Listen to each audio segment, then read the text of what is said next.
So now let's talk about time management.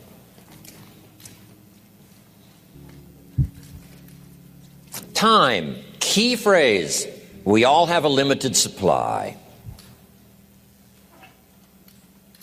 My father had 93 years, but it seemed short.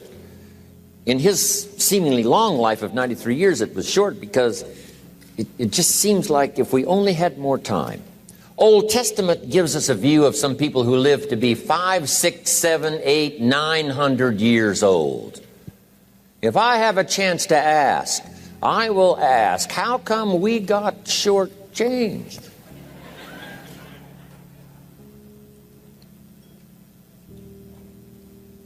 Wouldn't that be a good question if you had a chance to ask?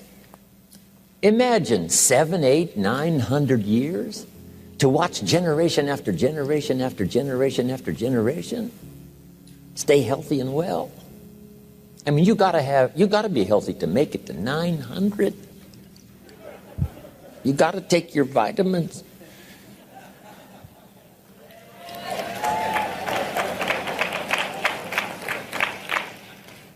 I'm pushing the Bible, I'm pushing vitamins, I'm doing good today. So, the key is time is precious. Now let me give you Bill Bailey's description of time. Life is not just the passing of time. Life is not just the passing of time. Life is a collection of experiences, their frequency,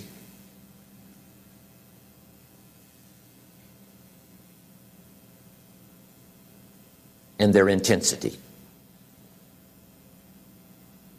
Life is not just watching the clock tick away. Life is a collection of experiences, their intensity, their frequency.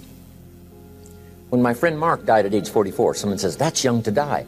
But what if he lived 4 lifetimes in one? It might not be too young.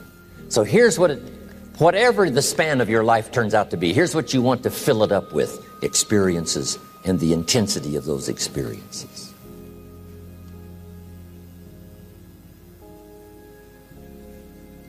But now let's talk about the management of time. Here's one of the best ones. We covered earlier. When should you start building this hotel? Answer: as soon as you have it finished. Now jot this one down on time management. When should you start the day? As soon as you have it finished. Plan the day the best you can, leaving plenty of room for improvising and surprises and all the stuff that happens during the course of the day. But if you've planned a good, productive day, now you start that day, you can't believe how much more valuable your time will be. Don't start the day until you have it finished. Now here's the next one. Don't start the week until you've had it finished. Now to lay out a week is a pretty good challenge. Next, don't start the month until you have it finished. The places to go and the people to see and the productivity and the sales and the customers and the development and all the rest of what you want to accomplish during the course of 30 days. Don't start the month till it's finished. And then here's the big one. This is really challenging. Don't start the year until you have it finished. To the best of your ability. It can't be finished like minute by minute. But in terms of the sweep of what you want to accomplish in the year 2002, make sure that that's set and ready to go by the time January 1st rolls around. And it might get all upset, and it might get torn up, and you do a new one. You make so much progress the first 90 days that now you've multiplied it all by 2, by 3. Because that happened to me. I thought, wow, this is going to be a great year. By the time I'd finished the 3rd month, I'm rolling, I'm soaring. So many things are happening, I revised my whole year's plan. Okay. Now, jot this down. Approaches to the management of time. Here's the first one. Ignore the subject. I mean, that's good advice. Don't let anything overly bug you. Because remember now, you don't have to do anything. Someone says, well, I got to get a handle on my time. The answer is no, you don't. If you want to let it all go, you can let it all go. I mean, this is good advice. Somebody says, you ought, you ought, you ought. Jot this down. Ignore all the you oughts or you should. Only if they're giving general information. We should. It's better to say if you're teaching, we should. Not you should, we should. Then you let me listen in without it being too confrontational. If everyone did this, see, that'd be great. And then you give a person a chance to choose to do it or not to do it. But when you start the you ought, now see if I don't, now see we got some tension and maybe some problems. So you oughts seem to always create problems. When you're talking to your kids, you say, no, if kids would do this, not always saying if you did this, life would be better. But if kids did this, life would be better. It's like making a little talk and letting them listen in. And then it's a little less confrontational. It gives us a choice. In one of my seminars, here's what I teach. All life form strives to the max of its potential except human beings. All life form strives to the max of its potential except human beings. How tall will a tree grow? As tall as it possibly can. You never heard of a tree growing half as high as it could. No, trees don't grow half. A tree drives its roots as deep as it can, reaches as high as it can, produces every leaf it can, every fruit it possibly can. To the max. Every life form strives to the max, except human beings. Now, why not human beings? Jot this down. You've been given the dignity of choice. You're not a robot. You don't have to repeat this year the same as last year. You can tear up last year's plan, develop a new plan.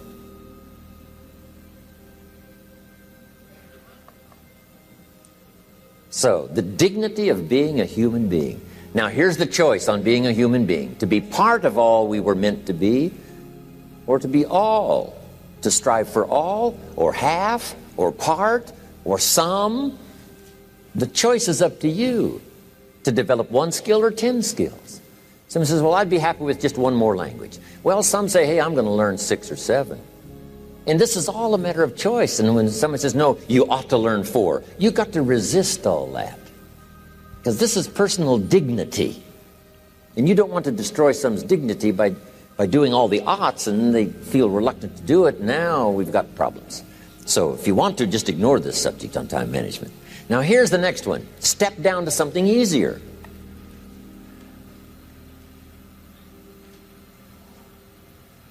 The guy's in sales and he says, oh, I want to own the company. Finally owns the company. Now he's got no time to play golf. He said, when I was in sales, I was making big money playing golf 3 days a week. Heck with this owning something. Heck with managing. My life was never my own after I started to manage. I'm going back to sales. See, this is the key. If you're getting too pressed, you might consider stepping down to something with a little easier time pressure. Little girl says to her mother, Daddy comes home, brings his briefcase and pats me on the head and says hello, disappears and works on his papers. How come my daddy doesn't play with me? And her mother said, look, your daddy loves you very much, but he's so busy at work, he can't get it all done, he has to bring it home. He loves you, but that's why he can't play with you. And the little girl said, why don't they just put him in a slower group? So, jot this down now. If you don't have time for your kids, you might consider joining a slower group. Remember when I said some things I went for cost me too much? So reconsider. Next key to time management, and that's work longer and harder. But see, there's a limit to that. I almost lost my health the first year. I went so crazy about personal development and achievement. I just went bonkers. You know, I told you I was skinny. By the end of that first year, I was a walking shadow. And then it suddenly occurred to me, what if I got rich and too ill to spend it? I mean, that was a shocker. So I started, developing a little more reasonable. Because I said, if 12 hours won't do it, I'll work 14. If that won't do it, I'll work 18. I mean, how many hours it takes. And sure enough, it cost me too much. So see, working longer and harder for some might be appropriate. If you're just sitting around not doing that much, this might be good, work longer and harder. But you can only work so hard. Here's the key, not to work harder, but smarter. when you've worked as hard as you can, doing the best you can in terms of physical output in the time, reasonable time. Now here's the ultimate in the management of time, and that is you simply become more skillful. When I first got into sales, I was around people that could get, 9 out of 10, 8 out of 10. And when I first started, I could only get 1 out of 10. But here's what I did. I worked around the clock, so that I would make up in numbers what I lacked in skill.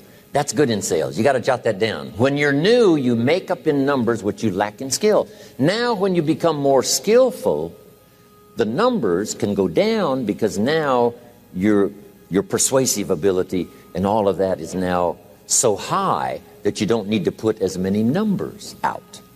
But at first, if you want to compete or if you want to really get good, you've got to put in the numbers.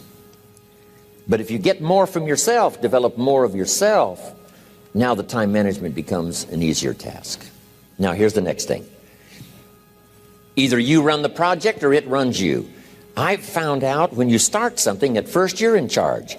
All of a sudden, a year later, it's in charge. Some of the companies I started, I'm telling you, I'm in control. A couple of years later, I'm out of control.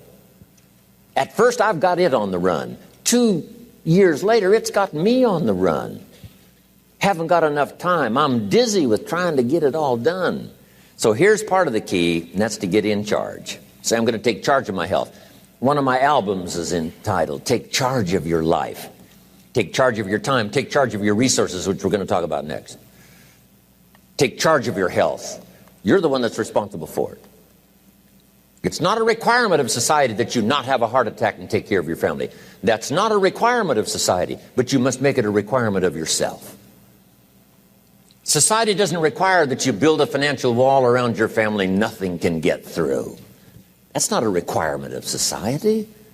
It's a requirement you impose on yourself to build a financial wall around your family nothing can get through.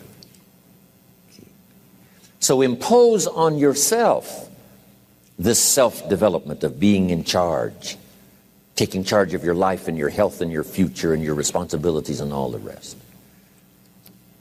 Next, reasonable time is enough time to achieve all of your goals. Just jot that down. Reasonable time is enough time.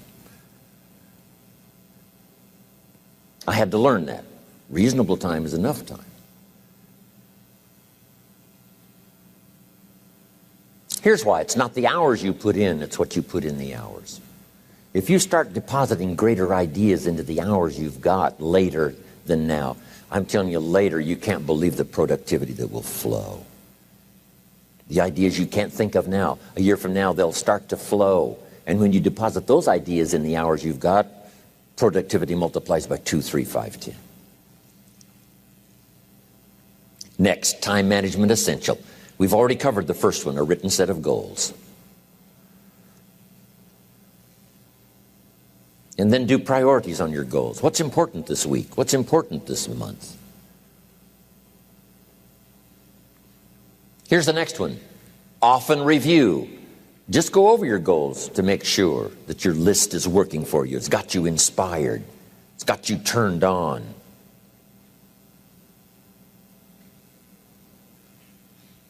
Somebody says, how come you're up so early? Say, if you were headed where I'm headed, you'd be up early too. Wow. If you were going to meet who I'm going to meet, you'd be up early. If it was going to stack up for you like it's stacking up for me, you'd be getting up early. Wow. Here's some more time management essentials. Learn to study what we call majors and minors. You pick up the phone. Here's what you must say when you pick up the phone. Is this a major conversation or a minor conversation? If it's minor, a few pleasantries and you're done. If it's major, maybe you've got to make a few notes. So here's the next one. Important conversations, make an agenda before you make the call. Just jot down a little agenda. It's so easy now to just talk out of your head. Did you ever hear a conversation end like this? Let's see, there was something else. See, you don't look that swift. I can't think of it right now. I'll call you back. See, you look a little incompetent. Let's see, there was something. It escapes me right now. Really? So have you got this now? Make an agenda before you make a call if it's an important call. Now later that saves you all kinds of stuff. You call John in, the salesman, say, John, remember those 4 things we went over? He said, no, we didn't talk about that. And then you pull out your daytime or whatever, and there's the list you made when you made the call. He said, oh yes, seems like I do remember. And you've got him with your list. If it's just, salespeople especially can talk you out of what's in your head. It's true. No, we didn't talk about that. And if you don't have a little proof, I'm telling you, it's gone. So make an agenda before you make a call. So what's major, what's minor? Now here's the key on this. Don't major in minor things. If you take up major time to do minor things, I'm telling you, you'll be behind the curve constantly. Here's what we learn in sales training. What's major time and what's minor time? Here's minor time, thinking about prospects. Here's minor time, making lists of prospects. Here's minor time, keeping books on prospects. Here's minor time, going to see the prospect. Here's minor time, evaluating the prospect after you've been there. That's all minor time. Here's major time, in the presence of the prospect. That's major time. And if you took a look, if you're in sales and you took a look at a week, you'd say, my gosh, I'm spending 90% of my time on the minor stuff and so little time on the major stuff in the presence of. How many hours in the presence of in my day? How many hours in the presence of during my sales week? Because the time that really counts is in the presence of the prospect. Majors and minors. Here's another key time management essential. Don't mistake movement for achievement. It's easy to get faked out by being busy. Guy comes home at night all exhausted, falls in the chair and says, oh, I've been going. Here's the big question. Doing what? It's not the going. Some people are going, and they're doing figure eights. I mean, their progress is small. So don't mistake movement for achievement. Here's another one in sales we learned. Don't mistake courtesy for consent. If somebody's pleasant and they nod, you say, oh, they're going to buy. No, they're courteous. You can't mistake courtesy for consent.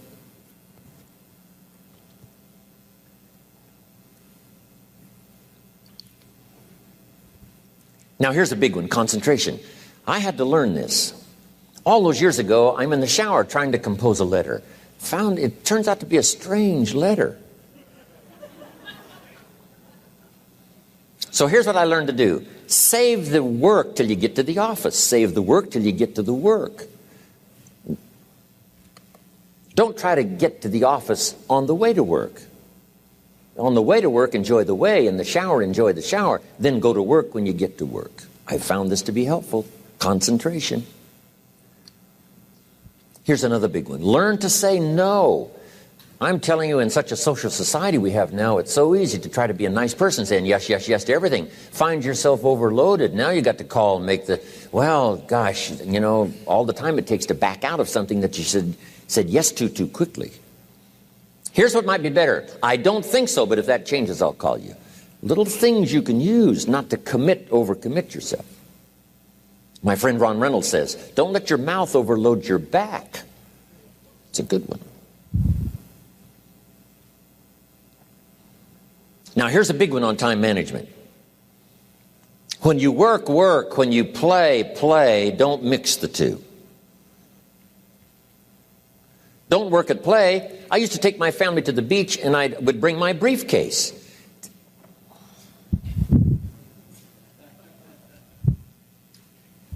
I learned not to do that. Or at the beach I'm saying I should be at the office. I should be at the office. Now my family's upset. Because I'm at the beach and I'm thinking office, office, office. Now when I'm at the office, I'm thinking what? I got to get my family to the beach, the beach, the beach.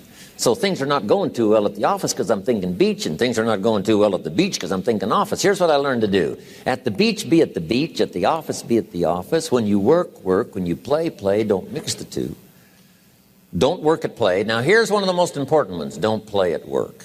Work is too serious. You don't want the reputation of being the office joker. It's not a good one. Yes, there's time for some pleasant stories. Yes, there's time for a little humor. Yes, best if it's a happy office, of course. But I'm telling you, you got to be serious about work, because you're parting with a piece of your life for the work you do. Your work costs you a piece of your life. Here's what it's called: serious business. Not grim, not unhappy, but serious. Key. Don't play at work. The old expression, I don't think we use it anymore, horse around at the office. Play around, play jokes, play tricks. No place, not at the workplace. At the beach, yes. At the bar, yes. Somewhere else, not work. You've got to treat work with all due conservative passion, because it's leading you to your future. Here's another key phrase: all work is good.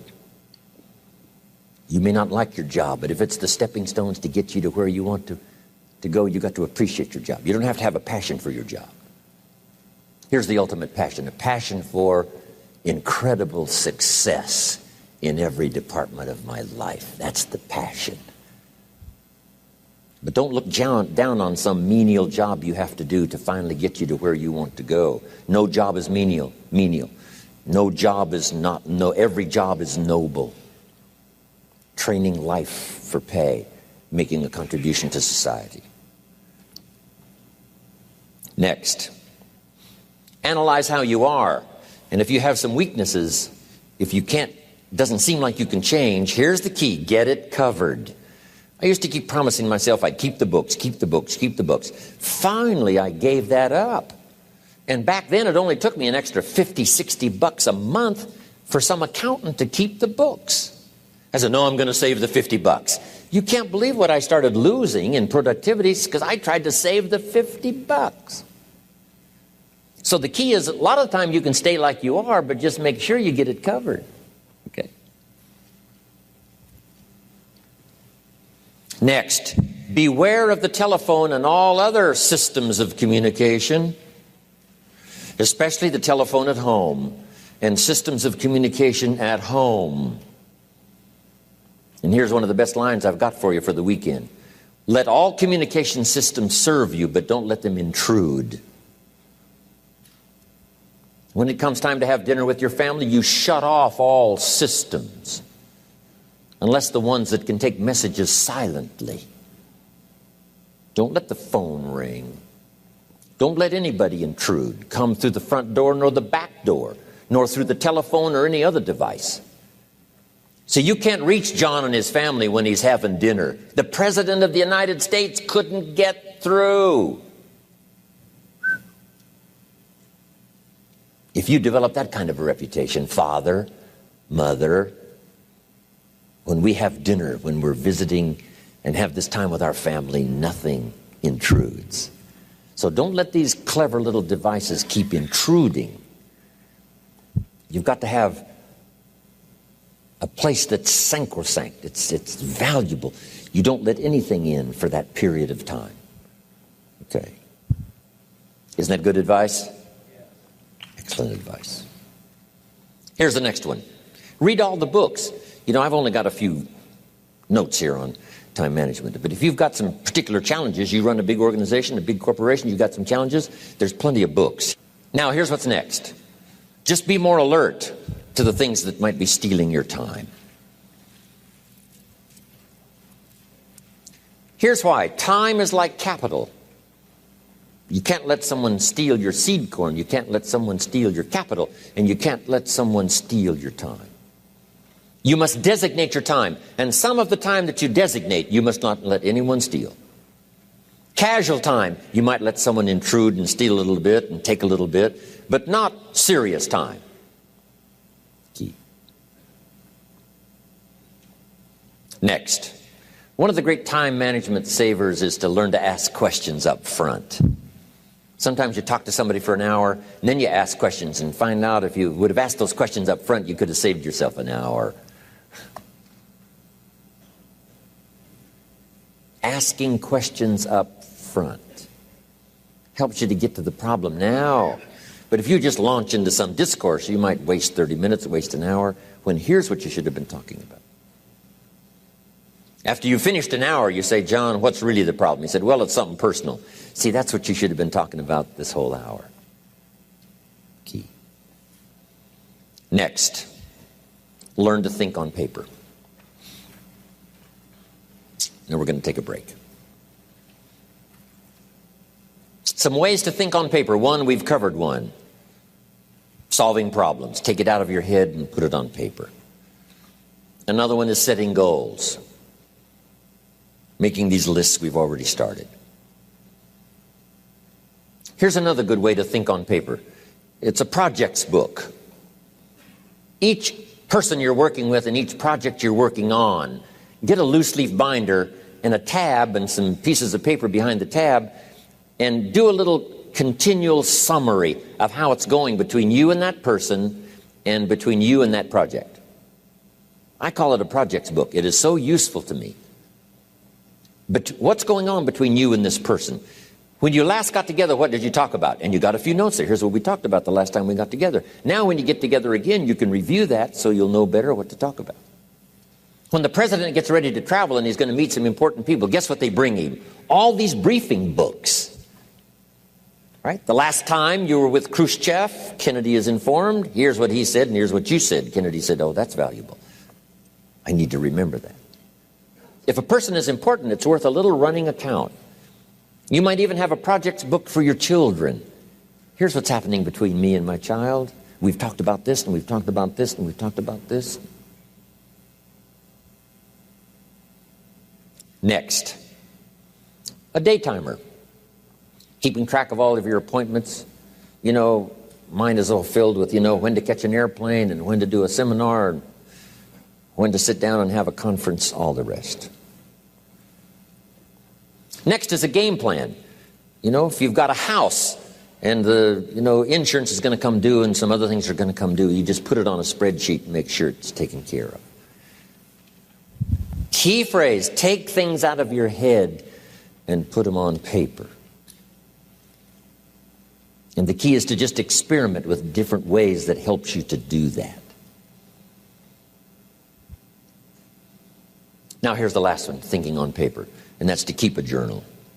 One of the things I'm known for around the world, have been now for 39, 40 years, is keeping a journal. Now my journal is not it's not necessarily it's not like a diary. It might be part diary. I'm flying over Ireland and I write down a few little things that impress me. Today I met this person. Wow, what an extraordinary event. Today I conducted this seminar in Rome. 1,000 people stood up and sang for me. I've got a little bit of a diary in there. But here's what primarily your journal is for. Collecting good ideas. A journal is to collect good ideas on your health, good ideas for your business, good ideas for your future, good ideas for time management. Because I used to take notes on pieces of paper and torn off corners and backs of old envelopes and restaurant placemats. And I threw all this stuff in a drawer. It did not serve me well. I finally learned to get a bound copy, right? And just keep a journal, right? If I was here, I had my journal, I'd be taking notes, right? These 2 days in my journal. Now, if you're caught without your journal, you just take the notes. When you get back home, you put those notes in your journal, throw the paper away. Because we don't usually go through paper to review. But see, my journals now make up a significant part of my own library. My journal's all reserved privately for my children and my grandchildren. Can you imagine what I've collected over the years? It's unbelievable. There are 3 treasures to leave behind. I think you've already got those notes, right? Here they are. Number 1, your pictures. Don't leave the event unrecorded. It takes only a fraction of a second to say, here's who I was with. When I travel the world, right? We take all these pictures, and here's one of the gifts. People send me the pictures they took of me and them. It's part of the treasures I have on the farm. Incredible. A picture's worth 1,000 words to describe the scene, the emotion, what happened. Say, wow, this was an extraordinary day for me when I met these people. Here's what they told me happened to them when they went to my seminar 10 years ago. Wow, the drama comes back if you've taken the pictures. It's one of the treasures to leave behind when you go. Remember the old photographs that we have now of, 100 years ago, 70, 80 years ago, just a few photographs? What would it be like if you had thousands of photographs of the past, of your history, your mother, your father, right? Grandparents? So change all of that now for your children. Leave all your photographs as a record. Here's what's next to leave behind, and that's your library. The books that changed your life, the books that changed your health, the books that rescued you from oblivion, the books that you passed on to other people, they were so exciting for you, the books that made you financially independent, the books that developed your leadership, the books that gave you wisdom to ponder when things were tough, the books that got you through the winter, the books that helped you to plant in the spring and harvest in the fall. What a treasure to leave behind. If you do that, here's what's for sure. Your books will be more valuable than your furniture. Wow. Now the third treasure to leave behind is your journals. The notes you took that helped you to live life as you lived it. Long after you're gone, a treasure that children, grandchildren, great-grandchildren will find so fascinating. They may use it to help guide their own life into their own future. Wow. Okay, we've run out of time for time management.